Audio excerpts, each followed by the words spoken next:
Really, the novelty has worn off, given the sparse I mean, I knew like the honeymoon would be over quick, but the not, you know. So anyway, thank you, Kristen. Thank you for inviting me tonight. And I know we're on a little bit of a different time frame, but I know you have somebody else at 7:35, right? All right. So I promised my kids I would see them before they went to sleep. So I'll talk to you a little bit about those two things, kind of jump right into it, and then we'll do Q&A. But let me actually ask you a question first. What does transparency mean? And it's a real question. I'm not asking a rhetorical question. Contract the process from beginning to end. Contract the process from beginning to end. Yeah. Awareness of what the current situation is, awareness of what the decision process is, and how the decision process was reached. Okay. Honesty. Mm-hmm. Sharing information. You guys are a smart group. It's good. It's nice to know where. See, I'm doing what teachers should do, right? You assess what the kids know in the beginning, right? So, yeah, I mean, a lot of those things. And when I think about transparency, because it's one of those terms like collaboration or accountability that you just sort of lose sight of what it actually means because it just gets overused. And so I think about it in a couple different ways. Very much like what the gentleman over here said in terms of tracking the process from beginning to end.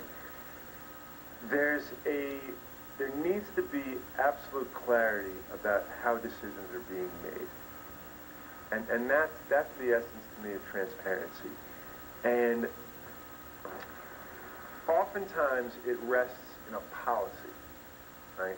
I'm looking at the policy environment of Montgomery County, and I'll give you an example. And I don't want to raise red flags, but it's really interesting when I looked at the boundary changes, because I come from, when I say I come from, the district I worked in before had a voluntary integration policy that integrated schools, so every school looked like a district as a whole within 10 percentage points, plus or minus, going back to 1971. And whether you agree with it or not, there was a policy that clearly said what the makeup of school should be like. So when I looked at the process here for boundary changes, and this is just an example, I don't want to go into a boundary change issue because that's not what we're talking about. I tried to look at policy, like what do we say should happen? And in fact, I found the policy to be a little equivocal, right? We have to use demographics, we have to use enrollment, we have to use certain things, but it doesn't say hard and fast, this is what it should be. And in the absence of those rules, you end up sort of making decisions based on judgment, and I'm not saying that judgment's wrong, but it actually decreases transparency because then people don't quite understand your judgment unless they've had an opportunity to sit down with you and talk about it. And it's such a large organization. How do you do that, right? That's one of the things I think about. So when we think about transparency, and I want to say I don't want to have too many rules. Let me put that differently. Rules have their place. You don't want to have too many rules for things, but at the same time, you want to be really clear about how decisions are being made and what the bottom line or the stake in the ground is, and that's where policy actually really comes into play. The other big piece I've been thinking about when it comes to transparency, and you may have heard me talk about this, is what I call decision-making frameworks. Does everybody understand like sort of how decisions are made? If you ask people for input, do they know how the input's being used? You're saying up front, I'm going to consult with you on this, I really need your thinking. Or, I just want your input, I have an idea, I want to test it out, or I'm just letting you know what the deal is, right? And then be very clear about how it's being used, and then follow through with it, right? And it may be, I reject it. You gave me some really good ideas, it's not going to work, but I rejected your input, which I'm perfectly okay with. I'm not going to reject people's input regularly, but it's more about being accountable to what the conversation is, so you know where it went, so your time isn't wasted. But having a framework for how decisions are going to be made is really important when you're trying to create transparency. So, and I think maybe you said it, or one of you said it. This is why we're making. You said it. This is why we're making the decision, right? This is, one of the things I think we do really poorly is define problems. There's something. We don't have chart paper in here, but there's something called the ladder of inference, which I'm seeing head nods. I mean, everyone who's been through any kind of organizational development understands it, and we'll talk about that with interest-based conversations as well. But people go up the ladder, right? If you imagine a ladder, person A goes up, person B goes up, and they never look at what actually happened and have a shared understanding of what the situation is. And you never, it's like the 7 blind men and the elephant, right? What's that old parable?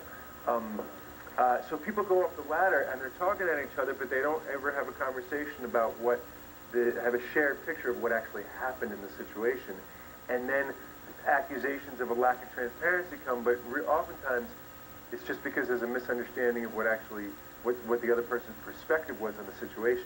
And so what I find is really important is problem definition up front, so that you can say, okay, we all agree that this is the situation we're trying to solve. This is the problem, this is the challenge, this is the charge, this is what we're trying to do, and everybody understands it up front. And then folks know how the decision is going to be made, who's going to be involved, what the input is going to mean, and then get communication about that as we're going through it, with the opportunity to see the data on a regular basis. Good organizations share information. There is nothing to hide, unless it has to do with negotiations or something like that we simply can't. But good organizations share information, and as a public entity, we have to adhere to that kind of principle more than other places do, because it's the public trust. We're spending taxpayer dollars.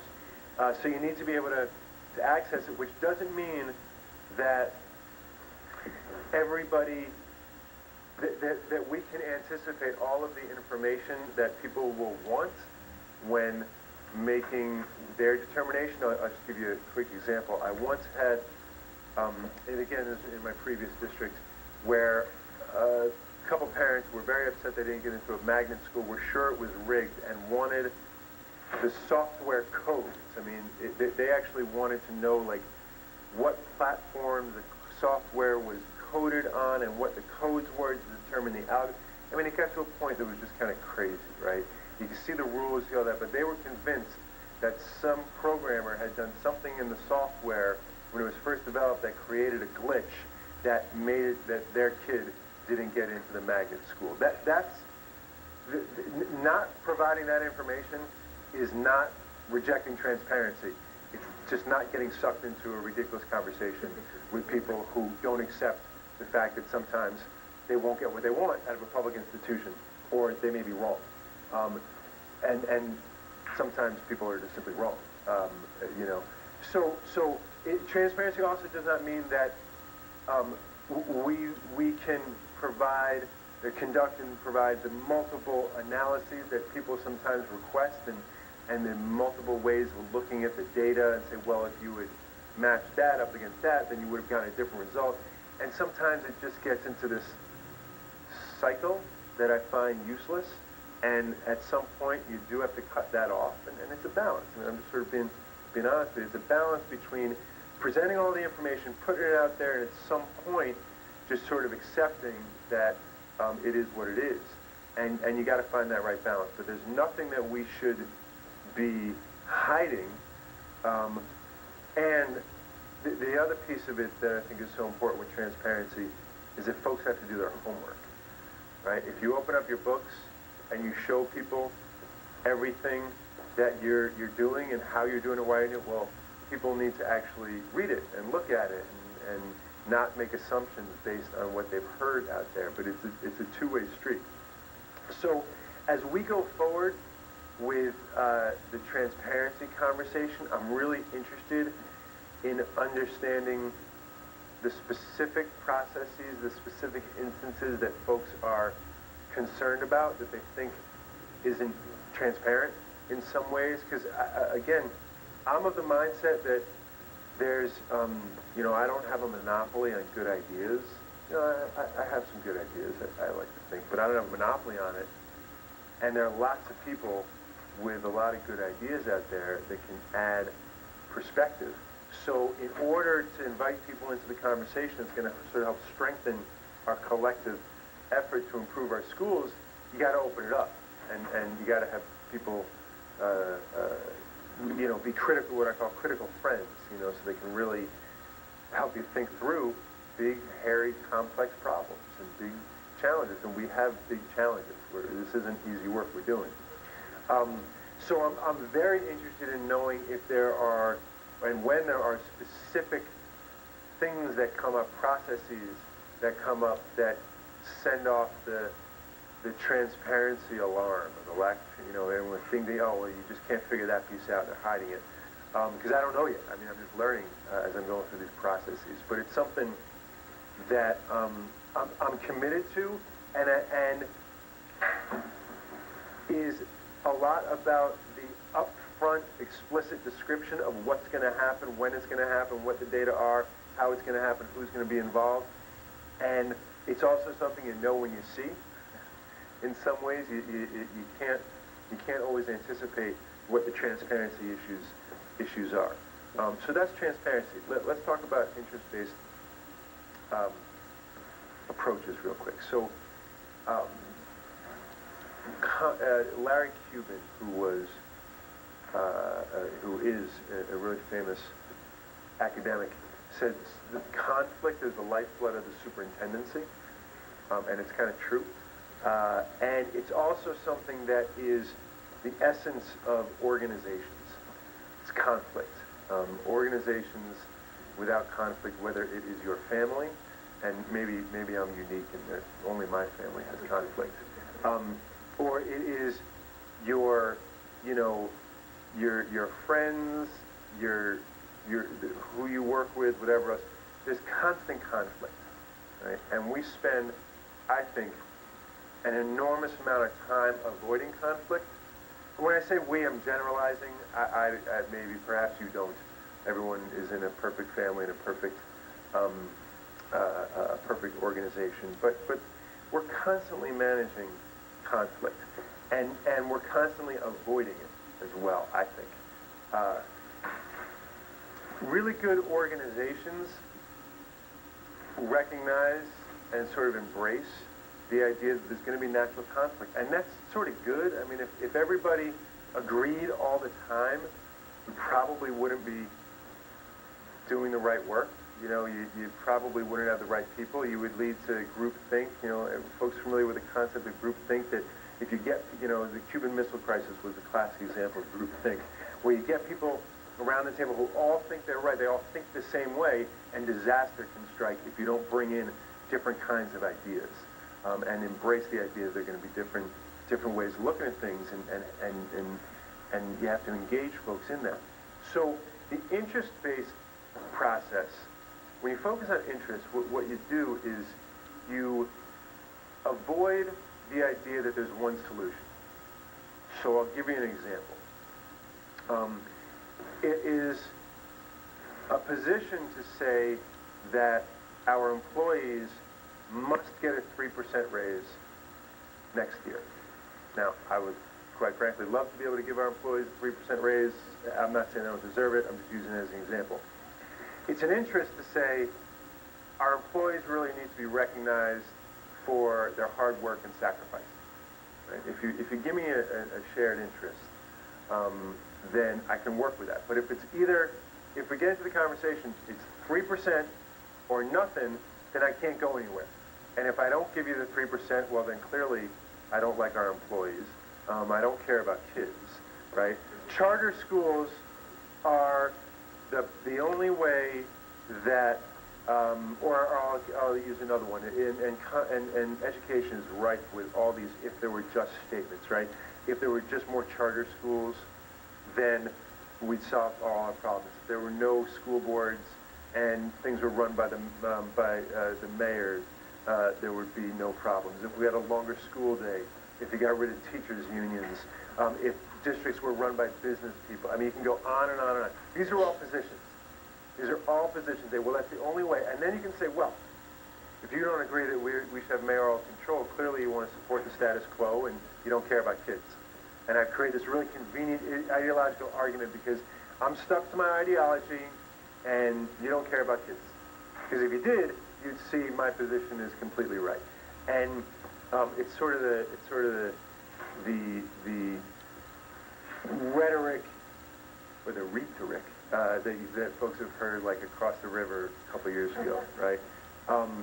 And I just don't get it. It's really easy. It's really convenient because if I get into an ideological argument with you, then I can reject your idea and your interest and stick with mine and not have to challenge my own thinking about what works and what doesn't. Very convenient, really easy. I stick to my way of doing business. But if I think about, well, you know, what's the original notion of charter schools, I don't know if anybody's familiar with this, but I think it's a great example. Al Shanker, the famous labor union leader, AFT leader, American Federation of Teachers, in the mid-90s, he really came up with the idea of charter schools as a way to strengthen teaching and learning. He said, you know, what we need to do is have a subset of innovation within a school or a district where you give great teachers an opportunity to do something really cool on their own, but they have to be working with the non-charter teachers to influence what's happening, right? And I actually fully agree with that. So the idea was actually born out of the notion that we have to be innovative, we have to come up with some engaging creative ways to engage kids. You got to kind of embrace the younger generation of teachers who have some different ideas. All shared interests that I have, all great things. But if you can only talk about those things in the by saying that we must have charter schools in order to do that, I'm shut out of the conversation, and we can't go anywhere. So if you're focused solely on positions, again, it enables you to keep going up the ladder. It enables you to just have these very ideological conversations that don't go anywhere. If you focus on what your shared interests are, I believe you can help resolve conflict in a much stronger way. And if anybody ever read Get Into Yes, the Fisher and Ury book, right? I mean, I'm pretty much mangling their theorem. But read it and you'll get a much better description of it than I get. But if you use your shared interests, then there will be multiple ways of solving the problem. Again, as long as you clearly identify what the problem is, if you use your shared interests. So when I asked the board in the beginning of the budget process to identify what their interests are, it's for a couple reasons. One is I want to know, I mean, where they want to go, right? I also don't want to get caught up in something, you know, I don't want to be told in January or February that we should have looked at something when we don't have the time. I'd rather be told in September, and next year I'll probably do it in August, so we have the time to explore what their ideas may be. It's also ultimately it's the board's budget. You know, they're the ones that have to adopt it. So, but I'm the one who has to figure out how to get there, you know. Sometimes, quite frankly, in my world, those lines cross in different ways. But I'm the one who has to figure out how to administer and execute the system and all the resources we have to get to what the shared interest is. And part of my thinking around where we need to move in Montgomery County and how we can move away from some of the kind of rigid bureaucracies we have, and I'm afraid of doing that because I will tell you, on one hand, the processes, the systems, the way of doing business that exists here is so powerful and is the product of so many good people thinking and working really hard on getting it right, and it doesn't. I've been in other districts, and I've been in a few other districts, and I and many others would take the way Montgomery County does business over any of those other places. It really, and for those of you who haven't been in other places, you just don't know, so please trust me when I tell you that, and it would actually be easier for me if I were to come and say, you know, all these things are broken, because then I could then it would be clear where we go. But the way this place works is remarkable for a public education organization. I am concerned, I don't know if concerned, I'm not concerned, because it's a great opportunity, about how that rigidity has sort of suppressed some of the conversations that we should be having about our shared interests and our values, and things get caught up in bureaucratic black holes sometimes that people don't understand why. And I think that there's a need for us to take a look at some of that now, to recognize that we have to have ways of doing business. You know, if you were to listen and learn the other night at BCC, the conversation about the ethics panel was just, you know, is wild. You have to have ways of doing business. You have to have processes and structures. But I'm also of the belief that we need to be focused on our values. I'm sort of thinking about like what's next for Montgomery County Public Schools and all the things that have gotten us here. And one of the silly analogies I use is that we're the first district to get to the moon in terms of our student achievement and what we've been able to do for kids. We've been able to successfully serve more kids at a higher level than just about any other place out there. It's remarkable what's been done. And we have a heck of a long way to go. You know, we have a heck of a long way to go. And so we've gotten to the moon before anybody else. Now we got to go to Mars. And are the things that got you to the moon going to get you to Mars? Are the ways of doing business? You know, I think about my own health and wellness, right? And I'm just about 42. I go to the gym. I feel like I'm doing pretty well. But I also know that if I don't start working on like flexibility and certain things, that I won't be as I won't be in the shape that I want to be in 10 years, right? There's seats up here, guys. You don't have to stand. So there are certain things like I gotta change what I'm doing, right? I can't do high impact. I can't play basketball anymore. It's very frustrating. I have to limit my running and things like that. It's very frustrating. So I have to figure out different ways of getting to the next kind of level of health and wellness that I want to have, just as a personal goal. So I have to learn all new things. I mean, it's sort of driving me crazy. And it makes you feel incredibly inept and incapable. But it's important for me for my long-term goals, and it's important for an organization as well. Certain things guide you to a certain place. When you want to go somewhere else, do you just keep doing the same things, more of them, or do you change the way you're doing them? And one of the things I've been thinking about is we've been an incredibly process-driven, results-driven organization that has been getting great results for kids. And we know how to do that. Right? We know how to do that. So what would it look like if we focused on our shared values?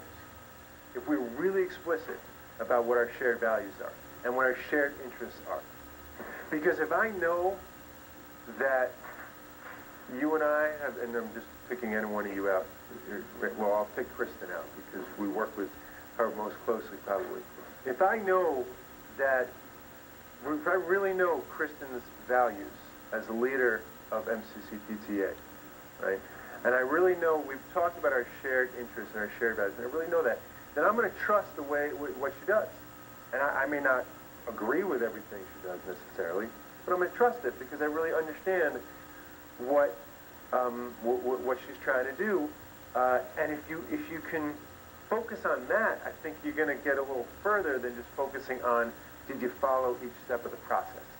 Again, I'm not suggesting we do away with bureaucracy. It's not possible.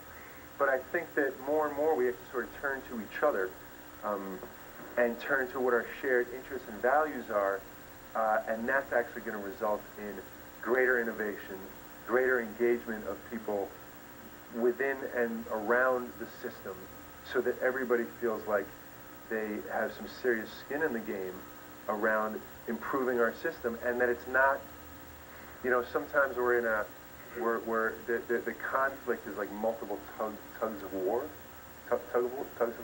you know what I mean, multiple games of tug of war that we're engaged in with different groups. And I'd like to see how we can change the dynamic, and my belief is that the more we're explicit about our shared values, our shared interests, the better off we're going to be able to do that, and we're going to get even better results. There was a third question you had for me, though, right? Responsiveness to parent concerns. Right, responsiveness to parent concerns. And tell me more about what the How would you ensure that we have school communities and central office communities to superintendent structure to ensure that each level is responding to parent concerns as well? right. Well, the worst way to ensure responsiveness to parent concerns is to CC me on an email. Right. That's like the worst way. And when people do that, it immediately sends off a little red light. And I will always ask folks to go through the proper steps when there are issues and concerns. I actually think from what I'm seeing, and I got to play this out over the year and see how things get resolved, but we actually have a pretty good system for responding to concerns that folks have. I have a little sort of litmus test where if it comes up once, you know, I sort of file it away. If it comes up twice, I, you know, raise a little red flag. And if it comes up a third time, I want to know what's going on because it's then it's a pattern, you know. If it's just one parent is saying something, I'm going to assume it gets resolved if I don't hear about it again. But if it comes up multiple times, then I'm going to be concerned that there's a pattern going on, and typically it's localized at one or two schools. But I don't know that we're doing that poorly on responsiveness, which doesn't necessarily mean that we always agree. Sometimes folks, you know, interpret agreement as responsiveness, but sometimes we simply can't for whatever reason. It is. And I know work has been done on this in the county, and I want to understand more about what this looks like. But it is really, really important to me that parents feel their school is their school and feel that it's open, and all parents feel that it's a very open place that they can talk with the principal, the assistant principal, the teachers about whatever's going on. And I know we do some surveys on these things. I don't know the extent, quite frankly, to which those surveys are used for action planning and evaluation. I know that in my previous district, you know, we held principals accountable for survey results. And if people were saying, you know, you're not an effective leader or it's not an open environment, well, that went into their evaluation. I don't know if that's the case here. And there are pluses and minuses to that. But it's something I'm certainly going to be looking at, and if it's something that is, you know, again, I find it usually is localized to one or two, you know, to a couple places, and it's not that widespread, unless I hear otherwise that it's a real major problem. And I also, I think that most parents are reasonable. I mean, most parents are reasonable. And some take up an enormous amount of time. And I know that there is I'm just sort of speaking for my fellow educators, but I'm not generalizing. Sometimes one sort of generalizes the unreasonableness. You know what I mean? And we get into our positions. Like we get into our positions, and we get into our power modes and authority modes, and everyone, you know, stands on what their position is. And that's something we want to move away from. But it also requires that the parent community engages with us as, you know, meets us halfway. There's some things we simply aren't able to do. You know, there's some things that, for whatever reason, we just aren't able to do, even if they may seem like common sense, whatever it may be. And I always hope that and I know that most parents kind of understand that, but there are times when that doesn't happen, and that can sometimes steel administrators against other folks who have very reasonable concerns. But if there's a big issue with parent, with parent responsiveness, then I want to know about it so we can focus on it. So I know we started late, but I did say we would have some Q&A. So what's on your mind? Yeah. Steve Wilson, Woburn Elementary School. Hi, Steve. Good. One of the things that keeps coming up constantly in our PTA meetings, and I know our parents are concerned about, is the curriculum 2.0. They don't really understand it. They don't even really understand the goals of it. And I know the teachers within the school, I think, are doing a great job of trying to understand it for themselves and teach the students. But is it possible maybe to put on a little road show to go to each school or APTA, kind of, for those parents that are interested, right, kind of say, hey, here's what this is all about, here's what we're trying to do. One quick thing, if you look at the board meeting, shucks, maybe a couple weeks ago, they all know this one. There was a fabulous presentation on Curriculum 2.0 at a board meeting a few weeks ago that you should take a look at. It's very helpful. My understanding is there have been sort of multiple family education events around Curriculum 2.0 at schools and also regionally. And I see some head nodding. And I don't have the exact schedule, but I know at my school there was one. My kids are too old for it, so we didn't go. But I know there's been a lot of different family events. I also know that this is a difficult one in some ways, that it's a different approach and not everybody gets it. And some people just sort of don't really pay attention until they see something that doesn't quite jive with what they think of typically as school. But if there's something like really specific at a school level that somehow hasn't been touched by the multiple events that have gone on, then the principal, and I know this has happened, that the principals have gone to what we call OSIP, the Office of Curriculum Instruction and Programs, Eric Lang's shop, to say, hey, we need some help. Can you do something? They've been very responsive in that regard. So if you contact Eric Lang, if there's something, they should be able to do it, because we know there's a lot of education that has to go on. Yeah? My question is about technology. And it's not so much as a citizen. I have senior kids for high school, and she's like I grew up in school. Good. All right, let's go home. We're very happy. Love the school. I work in a small private school, and I have a very modern job. So I'm seeing big changes in terms of, I work on libraries. We could buy little biographies, or we could buy something online with skins and video clips, research for kids. Or I think it's called You Should Know Math. They're using in New York City, where the kids are learning math from their Canadian board and the teacher's a facilitator in the room. Is there someone in the county that has their finger on this pulse and is really looking at where the county wants to jump in terms of a whole new way to teach? Yes, and let me first say, there's seats, so come up, please. You won't be interrupting or anything. Yeah, we have a, what's it called, OCTO, Office, I don't even know what the acronym stands for, but Sherwin Collette is our Chief Technology Officer, and we're always looking at new ways of infusing technology. Given the resources we have limited resources, but Sherwin Collette is our Chief Technology Officer and is constantly trying to figure out new ways of engaging kids, working with our curriculum folks, of course, using technology. Yeah. It's kind of along with the transparency portion of the program, but it actually goes a little bit back to listen and learn, things that people see when we're talking about recess, call it, or recess, and not being recess for disciplinary measures or Yep.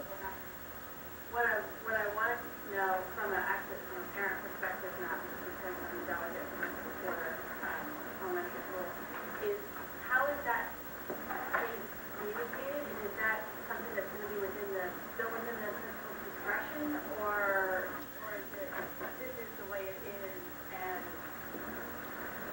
Well, so I've gotten myself into, sure. So the question is about the recess policy and how it's been communicated, and is it policy?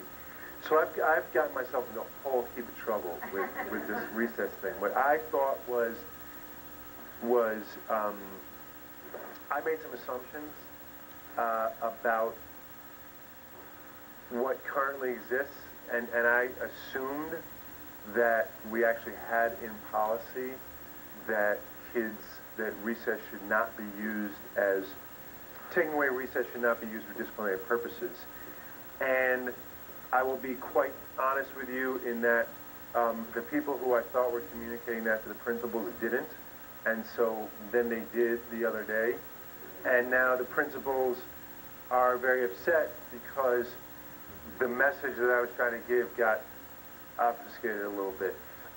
So this is my basic feeling about it. First, it is not a policy, because we don't have a policy in that regard.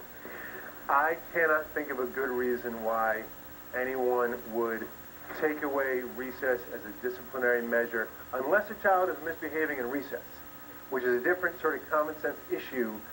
I did not know I had to be so explicit about the common sense, but it is a sort of common sense. If a child is misbehaving in recess and is creating a safety issue for other kids, then clearly that has to be addressed, and one appropriate measure could be taking away recess. The other piece is, I know some folks are concerned about the fact that we don't have a lot of time for interventions, and that is a time that is used for academic interventions. And my feeling is, I'm sort of okay with that as long as it's something that the parent really understands. And I'm not okay with with recess being taken away for like the whole group, because Josh and Kristen were misbehaving, so the whole group stays in. So what I've done is I've started talking to the elementary principals about it, and we've sent out another email saying that there is still a certain amount of common sense and principle discretion involved in when it would be appropriate. But there is a really high standard for what appropriate application of that concept of taking away recess for disciplinary purposes would be. But it can't be a zero. There's no absolutes in anything, right? There's no absolutes. I've also, and I said this to folks there, I'll keep saying, I've never met a great elementary principal or a great elementary teacher who regularly uses the taking away recess as a disciplinary measure. But we got to allow for some common sense in there. And parents need to know, most importantly, parents need to know what the deal is, so that if your kid comes home and says they need a recess, you already have been informed that may be something that's used in certain kinds of circumstances for certain reasons, but it's not just willy-nilly teacher, saying no recess today because, that's unacceptable. And most folks aren't doing that. There are seats up here, guys. Yeah. Going back to your talk about the proper channels, is there a place that you can look at that online or find it countywide somewhere, or like parents ask, well, what do I do now? I'm really angry at so-and-so. What do I do now? Why is it always when you're really angry? How come it's not like, who do I talk to because I had such a wonderful experience and I want to share that with the world? Yeah, I know, it's true. That's a really good question. I would assume something's on our website. Is there anything, that said sort of what the chain is? I mean, the typical chain, and I'm glad you brought that up, because now I'll have to circle back with my folks and see what is on the website. But, I mean, the typical chain is you start with the teacher. And I will never talk to a parent who hasn't gone through the chain. It's not, because it's not respectful. Two reasons. One is, when I say I never talk to a parent, I'm always happy to talk to you guys, like, about things out there, but I mean about a complaint. It doesn't actually solve the problem, which is that you have to resolve problems at the lowest level, at the closest to the issue. And so you start with the teacher. If that doesn't work, then you go to the administration, sometimes it's the AP or the principal. And if there's still a concern, then you would go to your community superintendent and say, hey, you know what? I have this issue and it's still not being resolved. Can you help me work it out? And very, very few things go beyond the community superintendent to the deputy or to my office. But that's typically the way it goes. If we don't have something like that on the website, then we certainly should. You talked a little bit about, if different issues, school issues versus policy, central office. One of the things that frequently will come up is you'll hear from a school official says, we must do X, Y, Z because central office says. Yeah, I love that. Right. And then you go, and sometimes it comes through through PTA processes because we know the central office system better. And you talk to people in central office, say, no, it doesn't have to be X. That's right. Principals have some discretion. And so, how would you suggest individual parents or PTAs in the general rule deal with this? Man, if I had an answer for that, I would, yeah, let me repeat the question.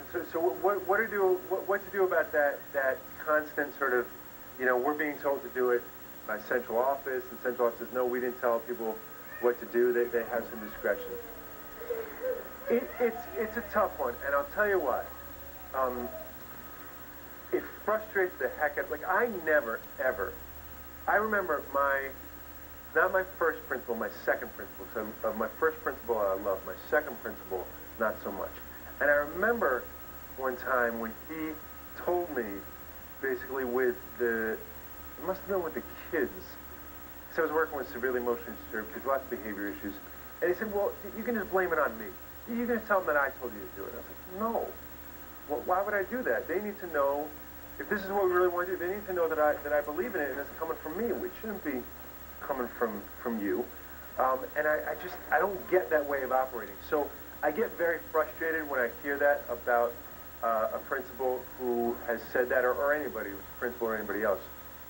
But I will never throw anybody under the bus, around that. And really the only way, there are a couple ways of doing it. One is the sort of aggressive, and one is the passive aggressive. The aggressive way to do it is to say, show me. Okay, show me the rule, show me the memo, show me where it's written, because you can blame it. You can say, well, I want to be able to go to Dr. Starr about it, or Josh, and tell him what the deal is, so I want to see what the directive is. That's the more aggressive way. The passive-aggressive way is to say, thank you very much, and then find out on your own by talking to someone else within the system about whether it's true. And it is something that I try to communicate to our leaders all the time about this, and it's another reason why it's so important to me that we have these shared values, right, and that we spend our time on that, because I can't control for all of those situations. And I don't want simply a rules-based compliant organization that's not interesting to me, that's sort of easy, and in many ways it's what we have. I won't say with the work we've done is easy, but in many ways what we have. There's too much intellectual capacity within this organization to not leverage it. We have 22,000 employees. We have parents, we have kids who know a lot. And it's not a democracy, it's not that all ideas are equal and everybody gets a vote, but there's so much intelligence that I don't want to go forward with something, with an idea that hasn't been thoroughly sort of stress tested through a lot of other people and then accept it. Because if you follow an interest-based and a values-based approach, at the end result, people will say, okay, you know what, maybe I don't fully agree, but I got it. I had an opportunity to participate. It reflects my values. I understand where Josh is coming from. I understand why we're doing it this way, and I can support it. If you don't have that, people say, okay, fine. And then they say, well, he's telling me to do it, and I'm a good soldier, so I'm doing it. So my belief is the way to control for that is to really be that kind of values-based, interest-based organization. And we're never going to completely avoid it because some people, quite honestly, are weak and won't actually stand up for it, and will say, well, they're telling me to do it. And that's not the kind of leader that we need in the system. I won't have individual conversations with you about those people because that's my purview.